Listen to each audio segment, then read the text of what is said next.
before we get into ToonCast episode 78, Rocky and Bullwinkle, we have something left over from episode 77. The Great Scrappy Debate. Now, that's a good name for it. I tried to get one over on everybody by making a post of the official Geekcast Radio Network opinion of Scrappy Doo, and of course, because it's my opinion, it what I say goes. Until I bounce it off. Yeah. Back to you. Yeah. But anyway, that's after a satanic and blasphemous use of Geekcast Radio's name. Exactly. That's bullshit right there. But anyway, after episode 77, we constantly had the argument of whether Scrappy rules, which is my opinion, or Scrappy sucks, which is pretty much everybody else's opinion, which all suck. Your opinions are wrong. And I don't care what Kevin says, opinions can be wrong. Well, let's make a big comparison here. I see Glade said no to Scrappy. Kevin said no to Scrappy. I said no to Scrappy. And Mike Birdman Dodd said no to Scrappy. And that leaves only you. And 3 other people that have voted over on my poll so far have also said no. Shoot, it might have been them. This is such a big debate that we had to get all 3 of us together to hash it out. And you guys are not privy unless you go over to the Geekcast Radio network website. That Mike and I went back and forth for I don't know how many comments we had. At least 10 or 12 comments back and forth on the Scrappy page. Yeah. And then Birdman jumped in on it too. Yeah, he jumped in on your post, but it's one of those things where honestly, I'm done with it now. I have my opinion, they have their opinion. We're recording this to pretty much end the debate, and I still say Scrappy rules. There are good points to his character, and yes, I will not really concede, but I will agree that there are also annoying points. However, I think that the good points outweigh the bad points. My highlight of this entire argument was when you mentioned that the reason for those that don't know, Mike and I got in a debate of Copper Kid versus Scrappy Doo. God. And my favorite part of the debate was when Mike said the reason Scrappy Doo is better than Copper Kid was because he's a puppy and he's cute and not a big metal thing. This coming from the diehard Transformers fan. I loved that. Everyone, for those of you people that are listening out there in podcast land, and those of you who have been ToonCast faithful... Is that next to TV Land? No. Okay. For those of you who have been ToonCast faithfuls since episode 0, well, actually episode 1, Kevin and I have gone back and forth about the whole Thundercats versus Silverhawks. And the whole thing is, Which is funny because we both like both shows. And see, that's the thing. But see, I think, in my own opinion, Thundercats is infinitely better because I remember it more. Yes, I do remember Silverhawks. Yes, I had Silverhawks toys when I was a kid. But I'm sorry. There is no way a puppy, no matter how annoying the character could be, is cuter than fucking... There's no way that Copper Kid is cuter than a fucking puppy. I'm sorry. There's just no way. I wasn't saying he was cuter. I was saying they have the same character traits. No. So if you should dislike one, you should dislike both of them. At least Scrappy can actually talk. It did be something like that. Although I wish Scrappy wouldn't have been able to talk. I don't know. I like both of the incarnations. Both Lenny Weinribs and Don Messick did a good job with Scrappy. So yeah, I like them both. I like them both better than Scott Innes or however you say his last name. But they're all pretty similar. They all have the little puppy power thing. Which, by the way, if I have to hear that again in the next 10 years, my head's gonna blow up. Well, at least they did justice and they arrested him in the live action movie. That's true, and to prove how much of a crappy character he is, they resorted in the live-action movie to him saying whatever he said, talking about ghosts and saying puppy power, and then peeing on Daphne. You know what? Honestly, seriously, when I say Scrappy rules, I'm talking about the cartoon version of Scrappy. I could give a shit less about the movie version. The movie version sucks. I will agree to that, but the cartoon versions are awesome. I guess to me, it's if I have my choice. Now, I completely agree with you as to why they had him on there, and as far as, what his character brought to the show. But the problem I have with it is that they used him to replace the human characters, and I liked the human characters that they took off the show in order to get Scrappy in there. That's my big problem. Now, hold on a second, because ever since we've had this debate, I've gone back and I've done research on this, not specifically Scrappy himself, but the whole thing of replacing the characters. There are episodes of Scooby-Doo, Where Are You? Or Scooby and Scrappy, or whatever, where all 5 kids, or all 4 kids, or however many fucking kids there are there with Scooby and Scrappy. There are episodes where... That was very rare, though. Right, but I'm just saying, it's not that, yes, they did, bring Scrappy in, and Scooby-Dum, and Scooby-D, and whoever other fucking Scooby relatives, girlfriends, incest, whatever the hell you want to call it. Scrubby-Doo.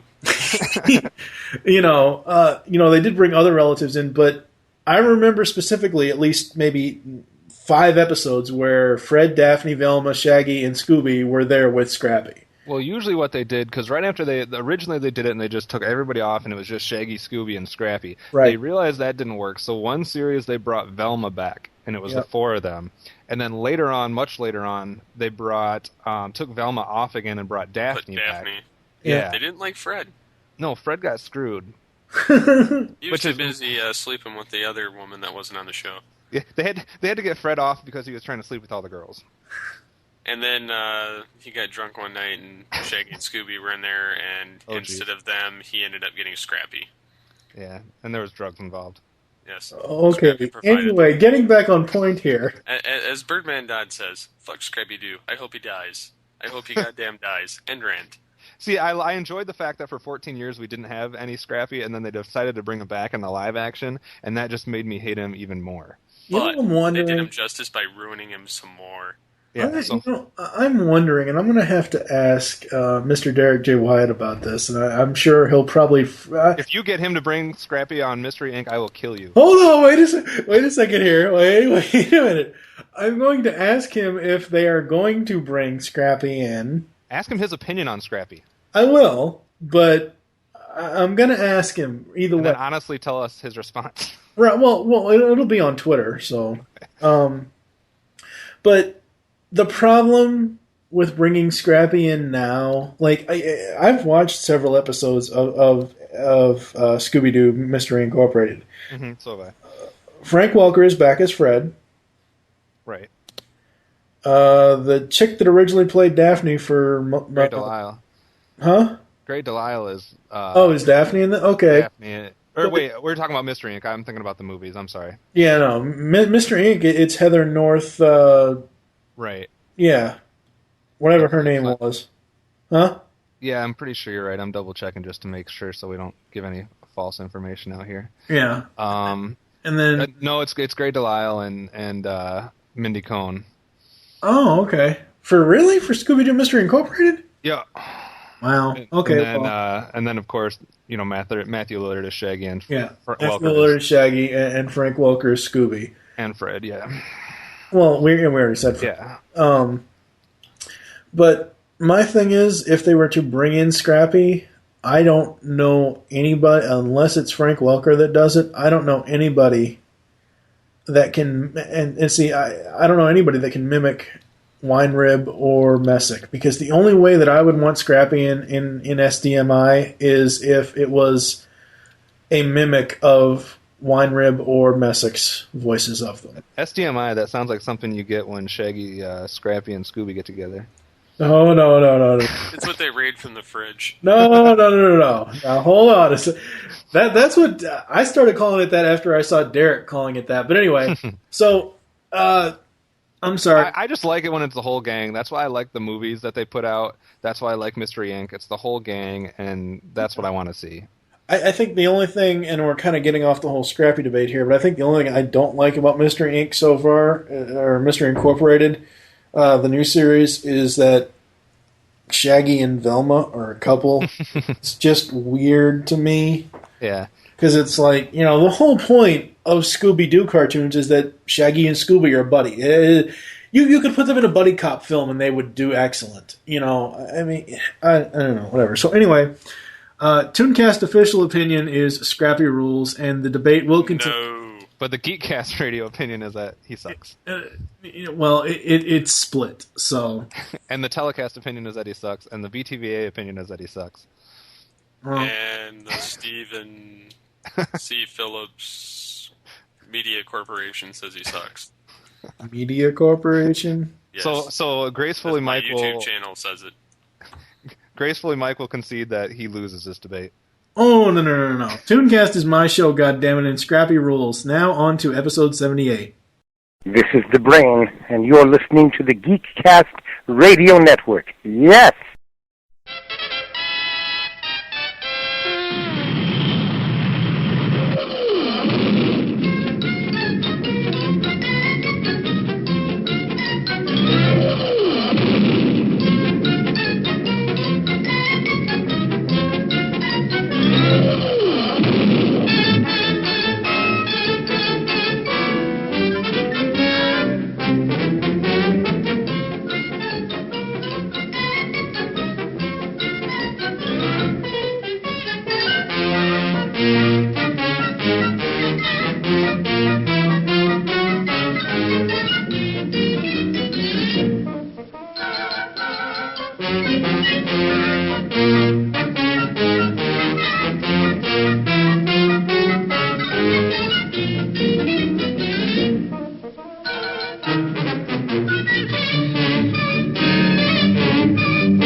Hello and welcome to the 78th episode of ToonCast, brought to you by the Geekcast Radio Network. I am your host, TFG Mike, and I am joined once again by Kevin Optimus Sola Thompson. Hello, sir.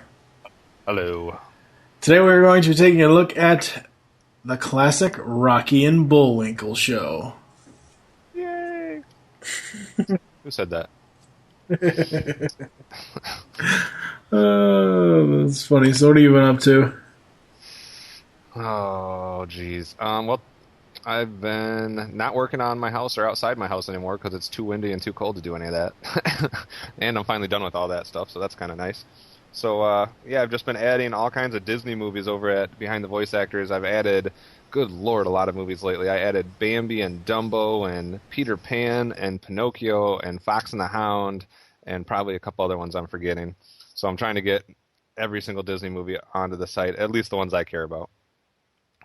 Through Snow White, through Aladdin or Lion King is where I'm going. After that, I don't care.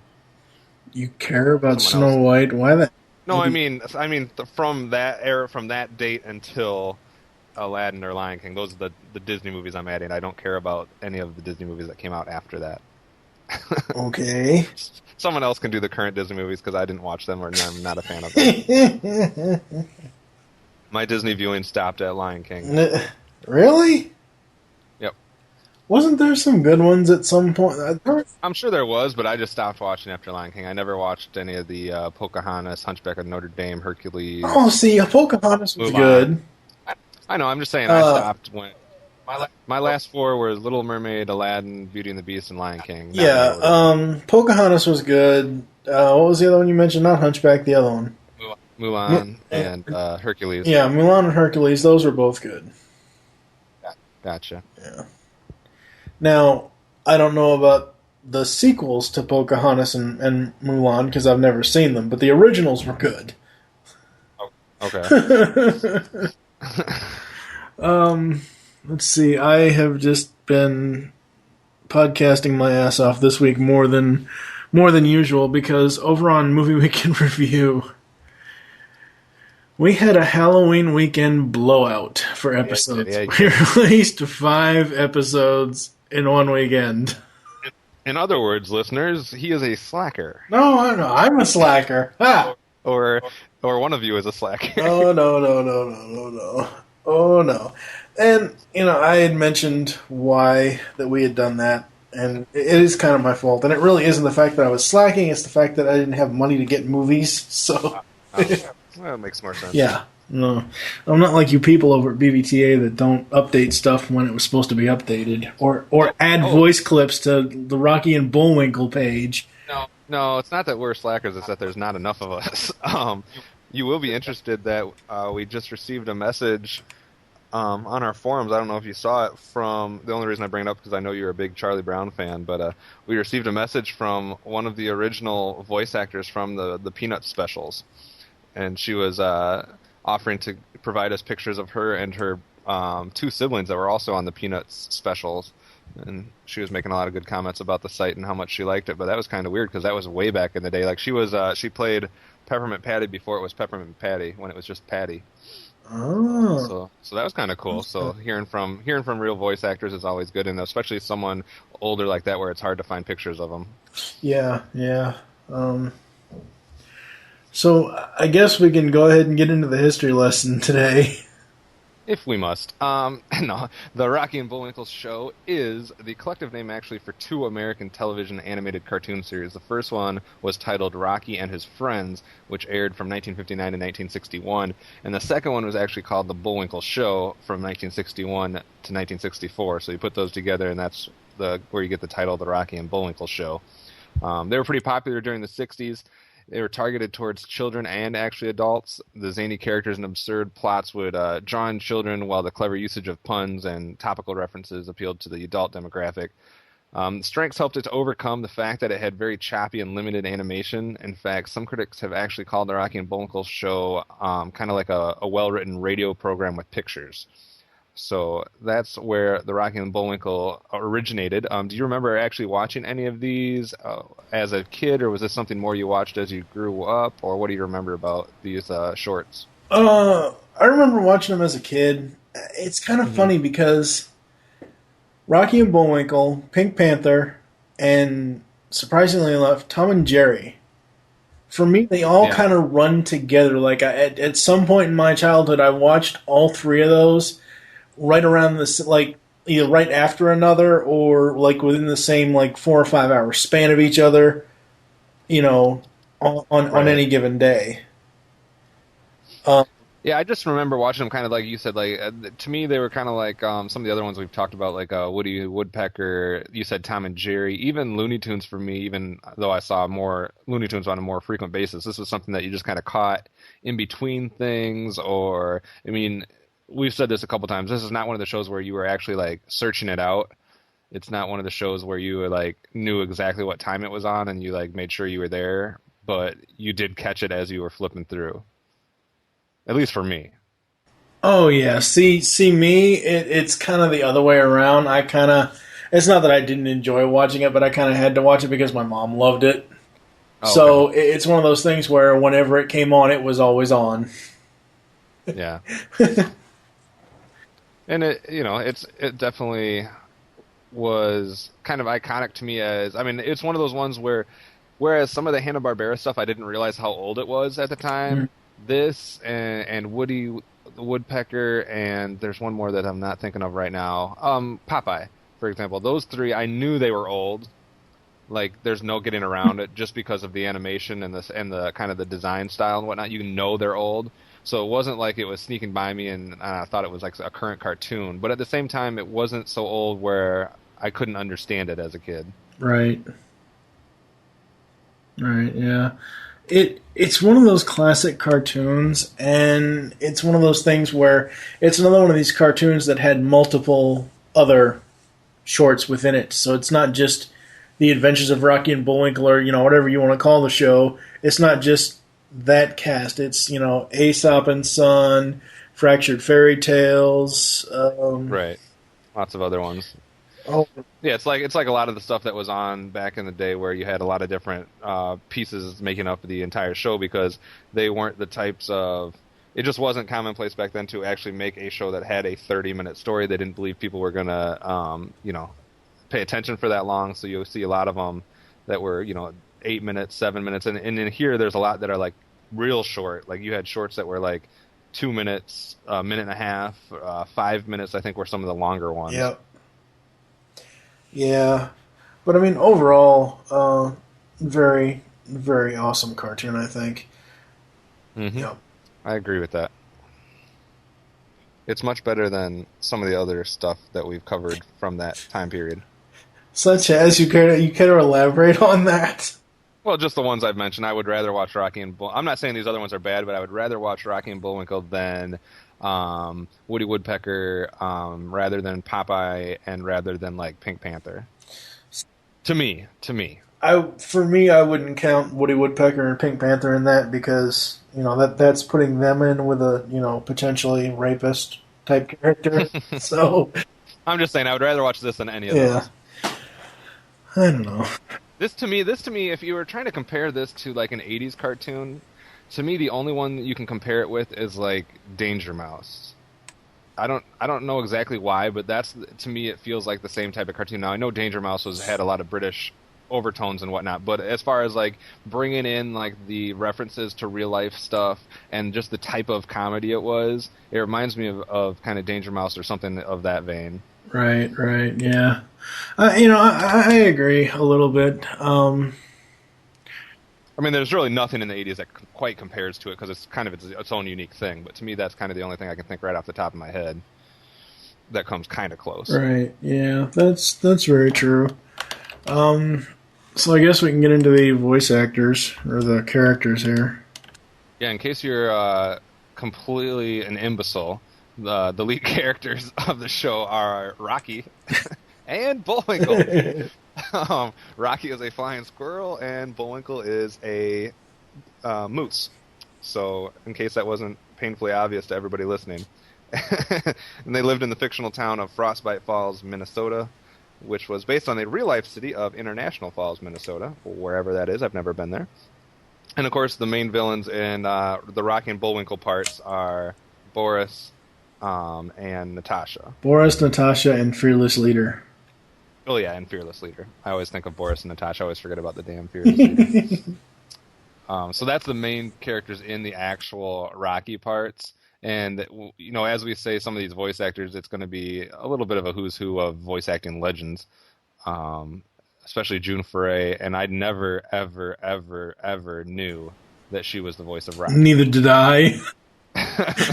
I would, June Foray, before I even got involved with Behind the Voice Actors, and even years before that, before I even became interested in voice acting as just a general kind of history type thing, June Foray is one of the names that even I knew as just a casual fan, just from the Looney Tunes days as the granny and stuff like that.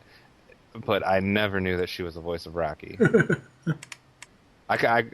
even have to almost like go back and listen to it. Like, really? That's not like really. That's like I can buy Natasha. She was Rocky too.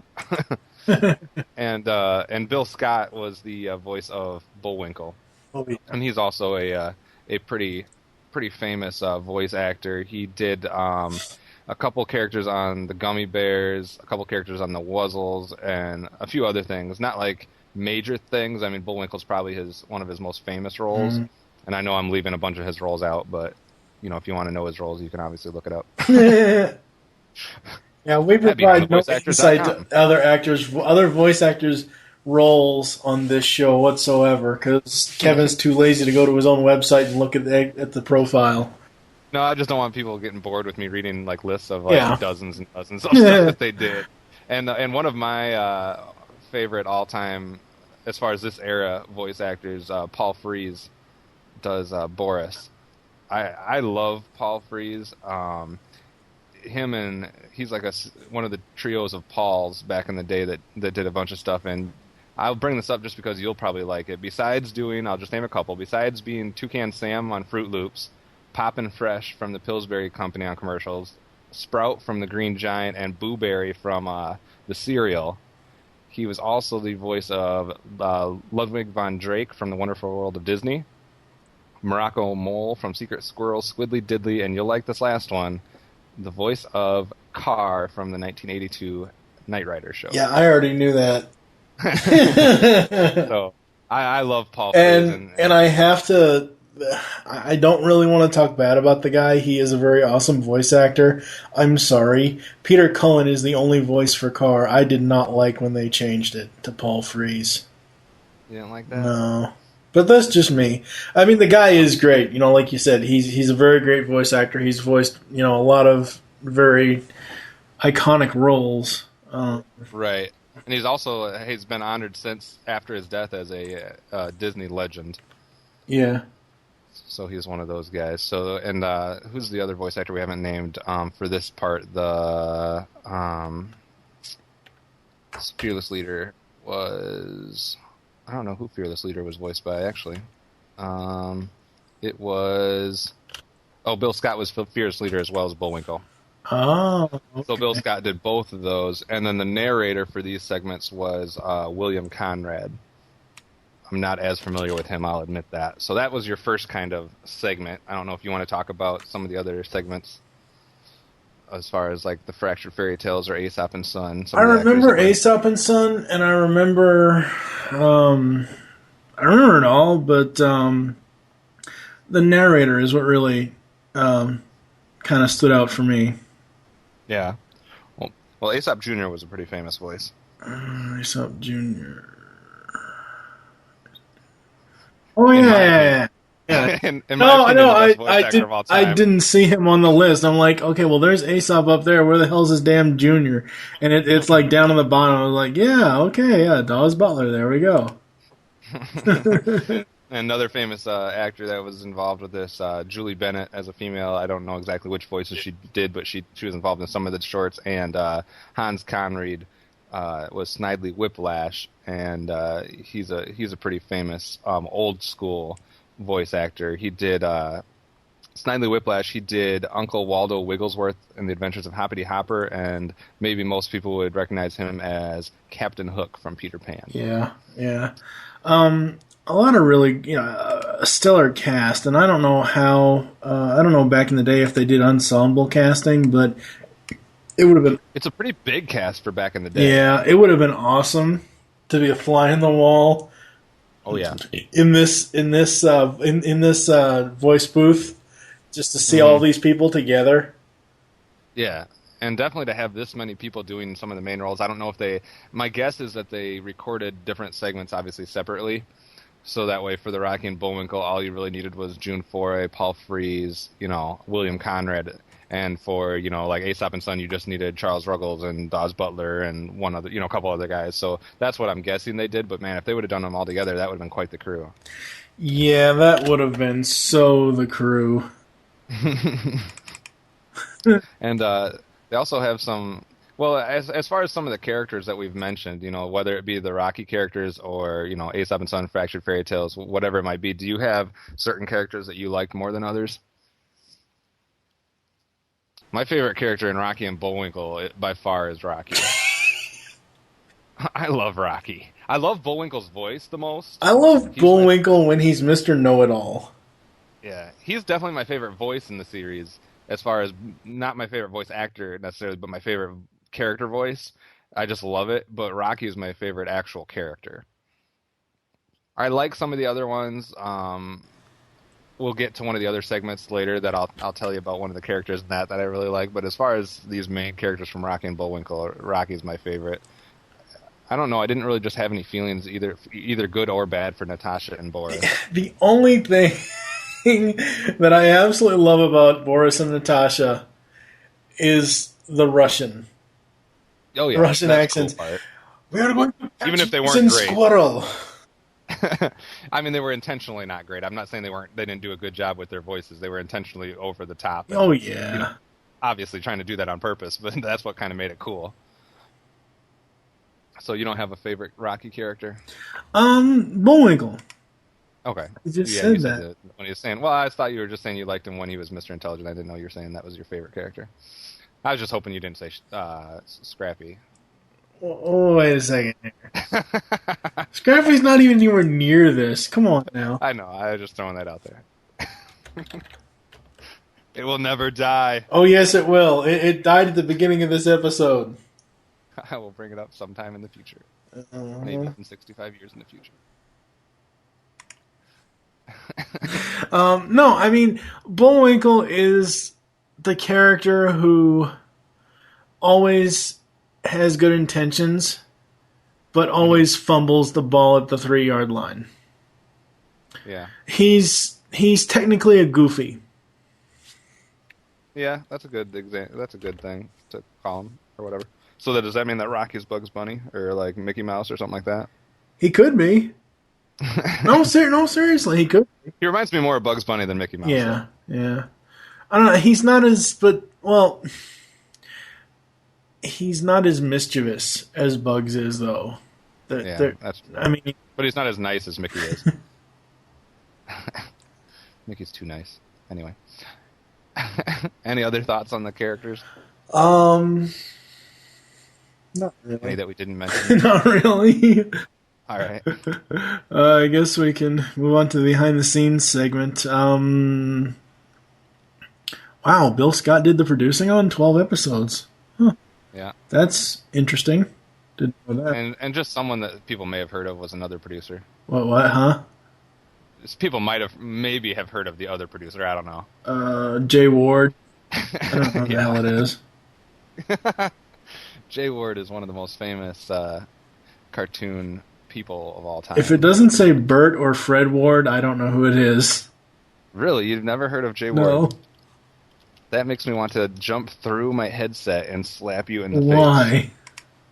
Just because, like, Jay Ward is, like, iconic in, like, the animation business for just, like, everything he did. I can hear you typing in the background. I was clicking my mouse. I wasn't typing. It was something to do with your mouse and keyboard, so you can't complain about me doing it either. That's all right. I hear you all the time. No, he was the producer for Crusader Rabbit, producer for Rocky, producer for Hoppity Hopper, George of the Jungle, Dudley Do-Right. But it was more than that. I think it was more like the people that kind of learned under him that went on to do other things was kind of where he gets his fame from. There's a lot of people that are like can trace their roots back to Jay Ward, I guess is the way to put it. Yeah, I guess. I don't know. Like I said, if it's not Bert or Fred, I don't know who it is. Oh goodness. I won't slap you then. I'll give you a pass on this one. So, as far as some background here, apparently the idea for the series was created by Jay Ward, as you said, and Alex Anderson, who had previously collaborated on Crusader Rabbit, and was based upon the original property, the Frostbite Falls Review. This original show never got past the proposal stage. It was about a group of forest animals running a TV station. The group included Rocket J. Squirrel, Oski Bear, Canadian Moose, which is Bullwinkle, Sylvester Fox, Blackstone Crow, and Floral Fauna. Oh, wow. Those are two characters in what is it, Cinderella? No, Sleeping Beauty. I was going to say, wow, that's a horrible Disney pun right there. The show in this form was created by Jay Ward's partner, Alex Anderson. Bullwinkle's name came from a friend of Jay Ward's, Clarence Bullwinkle, who was a property owner and landlord in Berkeley, California. Ward wanted to produce the show in Los Angeles. However, Anderson lived in the San Francisco Bay Area and did not want to relocate. As a result, Ward hired Bill Scott, who became the head writer and co-producer at Jay Ward Productions, and who wrote all of the Rocky and Bullwinkle features. Ward was joined by writers Alan Burns, who later became head writer for MTM Enterprises, and Chris Hayward. Interesting. And the production began basically in 1958, so right before it went to air in 1959. So 8 months later, General Mills signed a deal to sponsor the cartoon under the condition that the show be run in a late afternoon time slot where it could be targeted towards children. So Ward hired most of the rest of his production staff, including writers and designers. However, no animators were hired since Ward was able to convince friends of his advertising agency that had General Mills as a client to buy an animation studio in Mexico called Gamma Productions. So this outsourcing of the animation for the series was basically financially, attractive, but that kind of is why the animation is a little bit choppy at the time. I don't know if that's who did the final products or whatnot, but apparently they saved money in the animation department. Well, save money wherever you can, I guess. Yeah, it says there was basically a lot of stuff that they found out at the beginning, a lot of mistakes as far as like mustaches popping on and off of Boris. Bullwinkle's antlers would change colors, costumes would disappear. So, whatever. Yeah, and of course there's a bunch of syndication packages that they did. Yeah. This kind of goes into all the different parts that were aired under the title Rocky and Bullwinkle Show, or this or that. Right.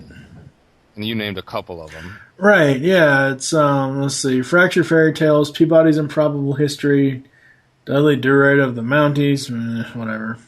Aesop and Son, and short cartoons, including Bullwinkle's Corner, Mr. Know-It-All, sometimes out of original broadcast sequence. The final 20 syndicated Bullwinkle Show episodes feature later Rocky and Bullwinkle storylines from Bumbling Brothers Circus through the end of the series, minus Moosylvania. And then another short that was sometimes seen under this title was Total Television's The World of Commander McBragg. So that was basically the different shorts that you might see if you were watching something under that title at the time. I guess we'll wait until the DVD section, but I don't know how this has been released in DVD, but we'll keep that in mind. I don't know if all the different shorts are separate or combined under that title or what. I'm not sure either. Which of these, it's kind of getting into the actual show a little bit, but which ones of those are your favorite as far as the segments that aired with Rocky? Aesop and Son. The only thing I liked about Fractured Fairy Tales was the narrator. The fairy tales themselves, they were pretty fractured. I mean, it just didn't really catch on with me at all. And of course, Mr. Peabody's Improbable History, I like that as well. Yeah, my favorite's probably The World of Commander McBragg, and maybe that's just because I'm a history guru, but I just love the fact that he's like, it's basically this guy that sits in the chair and he tells his friend about these historic things, but he inserts himself into it. So it's like Transformers. Well, not quite. Like, for example, he was talking about that he invented the airplane before the Wright brothers, and so he goes into what he was doing and how the Wright brothers got credit for it instead of him, or he'll put himself in the Wild West and like tell some far off thing about it. And I just think I love his voice, and I just think it's clever ways to talk about history thing, even though it's like not accurate history, but it's kind of in the same vein as Peabody's Improbable History, but I like Commander McBragg a little bit better. See, I never really watched Commander McBragg, so I have no idea what the hell it is. Because the only ones I really remember are the ones that I mentioned. I mean, I barely remember Dudley Do-Right, but I remember seeing like maybe a half a second of that cartoon, but the rest of them... That's a lot of it. Huh? That's a lot. A half a second. Yeah. Yeah, I mean, I don't mind Fractured Fairy Tales. It's kind of like the same vein in whether they're taking history and like making some type of crazy new spin on it, or fairy tales and doing it. I mean, that's kind of the stuff they were doing with a bunch of these different shorts. Yeah. Oh yeah. So I don't mind Fractured Fairy Tales. Commander McBragg is probably my favorite. I don't know if I don't really remember Dudley Do-Right too much, and I don't remember Aesop and Son very much. Aesop and Son is basically the father tells the son a story, or there's some situation that happens to the son. The father tells the son a story, and then at the end there's a moral. Gotcha. There's some sort of moral that the son learns. So you just described every cartoon that's ever been made. No, I'm just kidding. It's kind of like the Wheel of Morality, damn it. Wow, a reference to episode, what, 1? 2? 2? Yes, folks. Wheel of Morality, turn. Tell us a lesson that we should learn. And if anyone doesn't get that reference, go run yourself into a wall. Literally, I'm not joking. And then watch episode 2. Or listen. I was going to say, it's not video. You can watch your screen as you listen to it. Oh, you're really off tonight, dude. Whatever. All right, I'm on top of my game. Yeah, right. As always. So getting into the actual show, as far as the structure, when this was first shown on NBC, the cartoons were introduced by Bullwinkle Puppet, voiced by Bill Scott, who would often lampoon celebrities, current events, and especially Walt Disney. His program, Wonderful World of Color, was the next show on the schedule. On one occasion, Bullwinkle encouraged children to pull the turning knobs off the TV set. In that way, explained Bullwinkle, we'll be sure to be with you next week. Oh, boy. And actually, the networks received complaints from parents about that, of an estimated 20,000 children viewers who apparently followed Bullwinkle's suggestion. So Bullwinkle told the children the following week to put the knobs back on with glue and make it stick. Oh boy. The puppet sequence was dropped altogether. He did a segment called Dear Bullwinkle, where letters specially made for the show were read and answered humorously. 4 episodes of Dear Bullwinkle are on the Season 1 DVD. Each episode is composed of 2 Rocky and Bullwinkle cliffhanger shorts that stylistically emulated early radio and film serials. The plots of these shorts would combine into story arcs spanning numerous episodes. The first and longest story arc was Jet Fuel Formula, consisting of 40 shorts, 20 episodes. Stories range from seeking the missing ingredient for the rocket fuel formula to tracking the monstrous whale Maybe Dick. Oh boy. Oh boy. They got away with that back then. That's what you could do back then. There's no way that Maybe Dick would have been able to get away with something like that today, unless it was a Vivid Entertainment. Yeah, that's awesome. And wow. And then towards the end of most episodes, the narrator would announce 2 humorous titles for the next episode that typically were puns of each other. For example, during an adventure taking place in a mountain range, the narrator would state, "Be with us next time for Avalanches Better Than None," or "Snow's Your Old Man." The narrator frequently had conversations with the characters, thus breaking the fourth wall. Dun dun dun. And there was different opening sequences. There was 4 different opening sequences for the cartoons. Yep. So you had a variety there. Yeah, there was... I always remember the Rocky flying part. I think another one that I remember at the end is like they pop up as flowers. Like all these flowers pop up, and then the 2 of them pop up at the very end of it. Oh, okay. So yeah, I'm not really sure.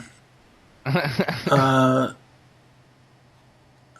that's how the episodes ended. Oh, the Sunfall. Okay, that was the end of the episodes. Okay, well, there. I don't have to read that paragraph. See, you remember the beginnings and you remember the end. No, I don't remember the beginning. Other than Rocky flying around. So, some of the supporting features: Dudley Do-Right of the Mounties. Nobody cares. See, The World of Commander McBragg. Short features on revolutionists in history as the title character. Would have imagined it. Well, I guess you can talk about that a little bit if you want. Well, I mean, we kind of mentioned all of these. I mean, that's the one where the guys are retelling the histories, basically. So, we've talked about each one of these. I don't know, and I think we got them all. Rocky and Bullwinkle's fan club we didn't talk about. That was a series of attempts by Rocky and Bullwinkle to conduct the club's business. It consisted of Rocky, Bullwinkle, Boris, Natasha, and Captain Peter Peach Fuzz. These shorts showed these characters out of their regular character, and then, like you had said before, you liked Bullwinkle when he was playing Mr. Know-It-All, so that was another kind of segment that they threw in there, along with all the other ones that we kind of already talked about. Right? Yeah. Yeah. Oh, I remember one other thing: the Wayback Machine, time machine used by Mr. Peabody and Sherman to witness or participate in more often than not the famous events from history. Yeah. So the Wayback Machine, that's something that's kind of lived on. The Wayback Machine is kind of like, because I watched a few episodes of Peabody and Sherman today, and kind of reminds me of a immobile DeLorean. Uh-oh. But I just don't think it's interesting that that's kind of where that term, if that's where that term comes from, as far as, because people use that all the time in different things. They're always like, "Oh, we're in the Wayback Machine talking about stuff from the, that could be it. That could be it. So, interesting. You learn something new every day, dang it. I think we're going to hear some of the other little theme songs, and we will be back with the Legacy segment.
So the music segment here, the original music was done by Dennis Farnon.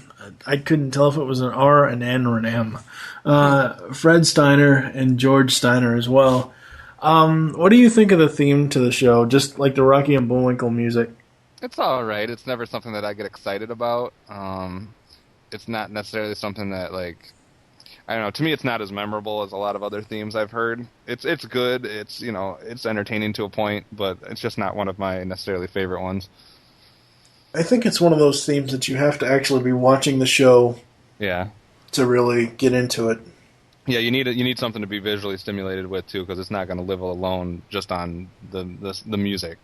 I think it doesn't stand alone very well. Compared to some themes. I mean, like, you could hear some themes, like Scooby-Doo, you can hear that theme, and it doesn't matter what you're watching, or if you're not watching anything, you can still hear it and kind of get into it and understand it. The Rocky music, you almost need to be watching something. Oh, yes, very much so. Getting into the Legacy segment, do we want to talk about some cultural impact here? Well, I mean, just a couple things that I would mention. It has aired in over 100 countries, so that kind of just points to how much of a success, I guess it was, if you want to call it that, you know, as far as being able to be internationally shown, and if it wasn't successful, it wouldn't have done that. There's been, you know, different stuff as far as, like, games and memorabilia, obviously. And, of course, there is one thing that I guess we have to mention. The Adventures of Rocky and Bullwinkle? No, in our friends at the website. Oh, yeah, where is it? It's the last one under reception and cultural impact. Okay, let's see. Oh, and the only reason I'm not reading it is because I'm making Mike, because I don't want to give them any credit. I should just make you do it anyway. Nah. Although I will give it credit for where it did rank it. Yeah, those bastards over at IGN actually ranked the show fairly well. Rocky and Bullwinkle came in at number 11. In the top 100 of their... January 2009. And see, that's the thing, though. They need to go back and do that list over again. Or just have other people do it for them. How about actually people that watched cartoons that aired before? I mean, I know this is an old cartoon, which they put it in only because, oh, Rocky and Bullwinkle, that's a famous name. The people that made those lists, I'm convinced that they didn't watch. They were all born in like 1990.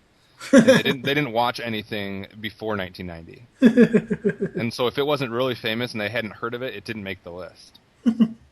I mean, what was the other one that didn't make? What was one that didn't even make the list? Flintstones, or something like that. It was. Something bizarre didn't make the list. I know Pink Panther didn't make the list. Yeah, I mean, it was a terrible list. We've been over this. So, anyways, there were several attempts to revive Rocky and Bullwinkle throughout the 1970s.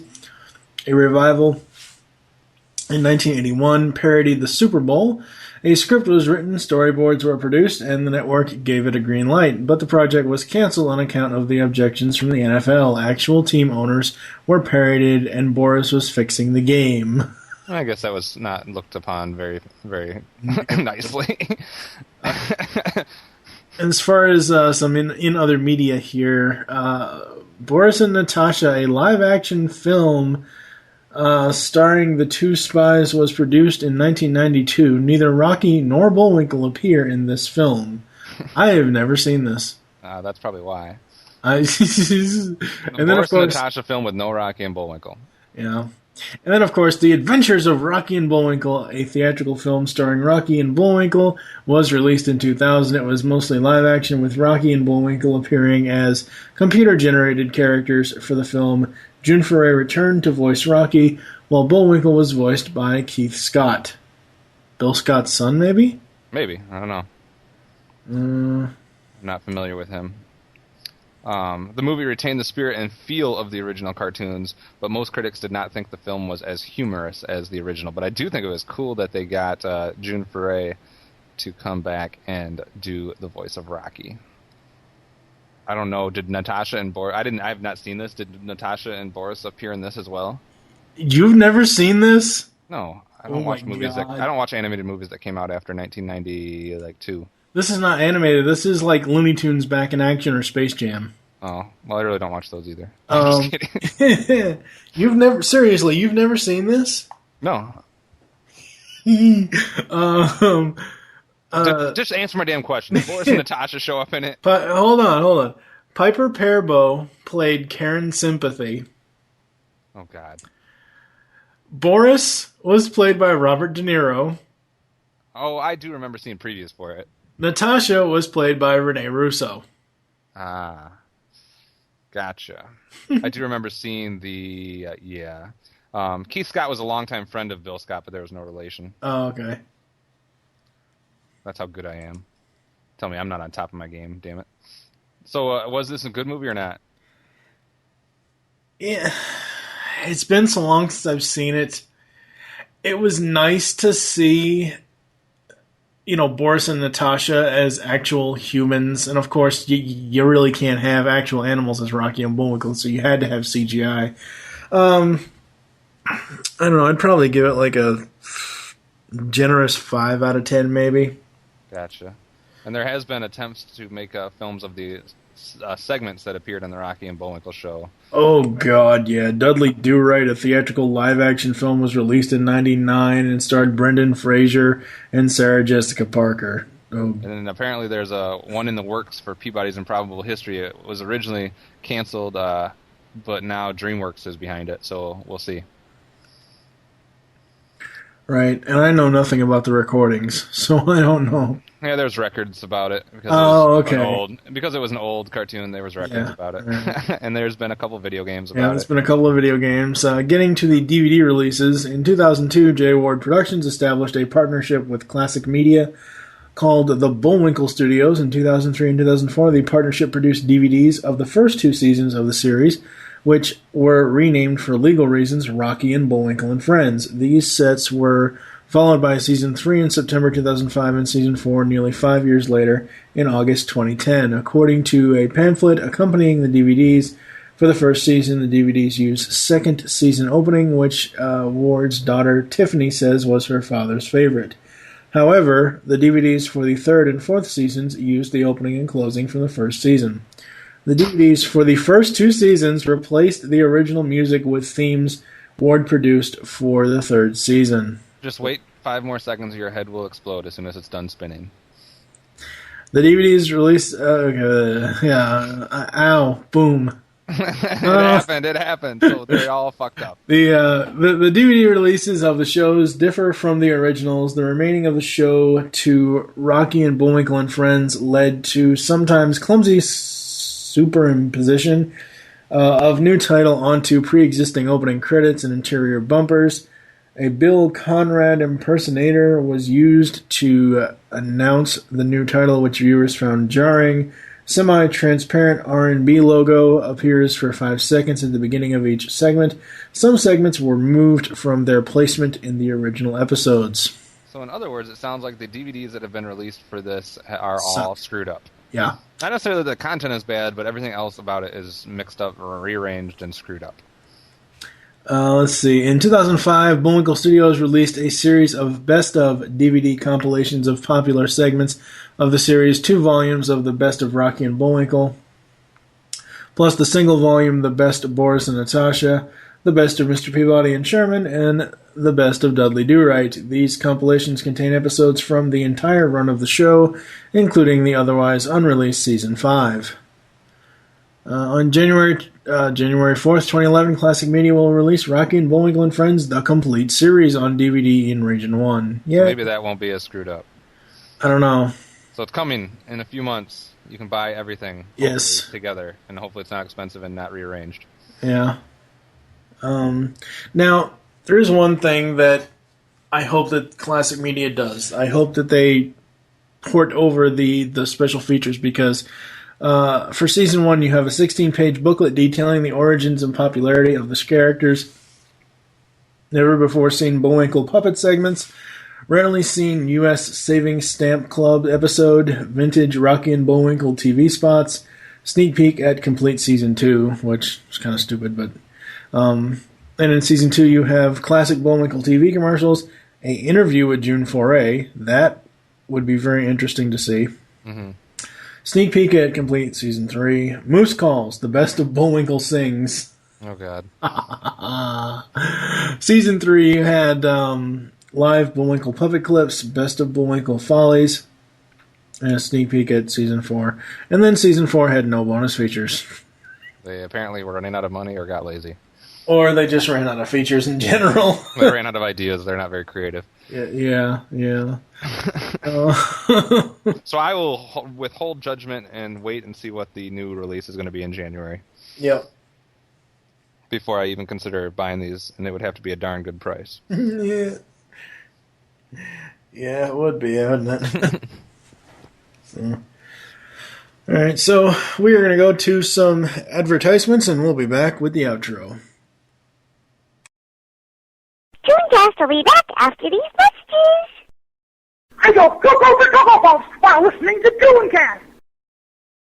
This is Dr. Wily, and I will destroy Mega Man while listening to ToonCast. This is Megatron, leader of the Predacons, and I'm commanding you to listen to the Beast Unleashed podcast. Yes. This podcast is released bi-weekly by the folks over at GeekCastRadio.com. And I want you to listen to it because it's the world's first Beast Wars and Beast Machines review podcast. If you don't listen to it, I will send my vehicles to remove your sparks and destroy you. So, from now on, you will listen and tune into the Beast Unleashed. Or else.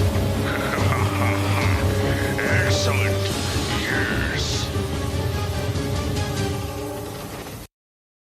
Sword of Omens, give me sight beyond sight.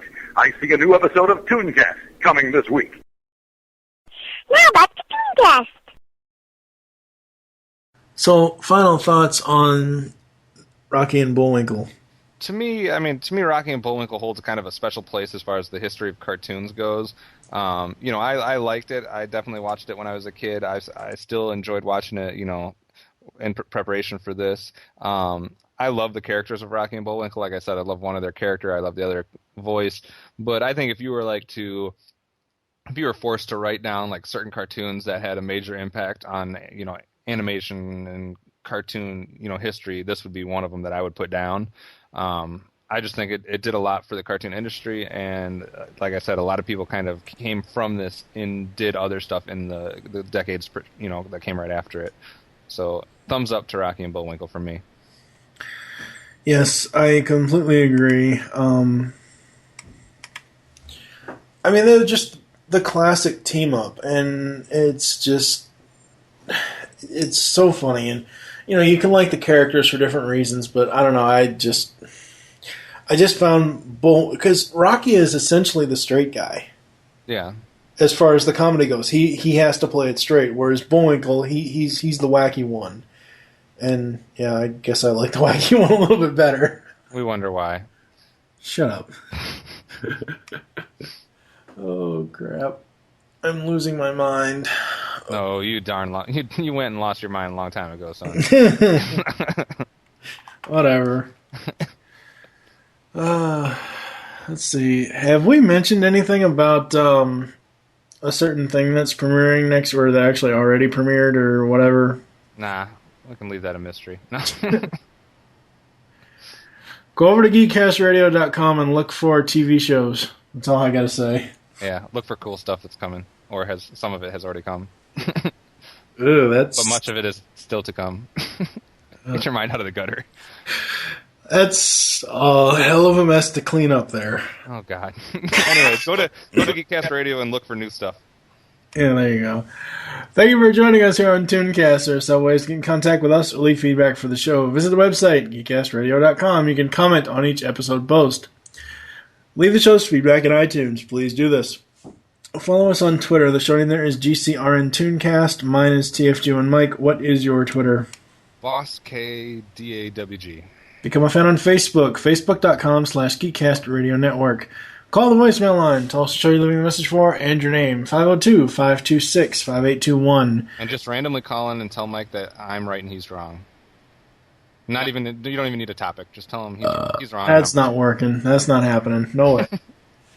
Because I can delete that message. This is highly professional stuff we're doing right now. Anyways, so we hope you enjoyed this episode of ToonCast.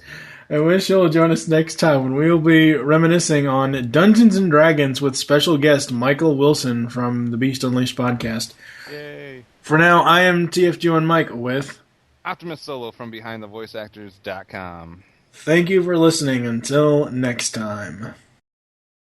Hey, look! A Dungeons & Dragons ride! Wow, neat! Give me a break. I don't like this! Whoa! What's happening? Whoa! Where are we? Look out!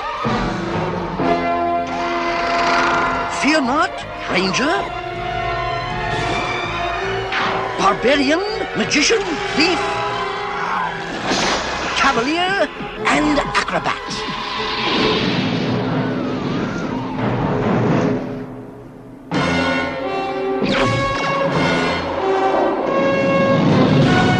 Who was that? That was Venger, the force of evil. I am Dungeon Master, your guide in the realm of Dungeons and Dragons.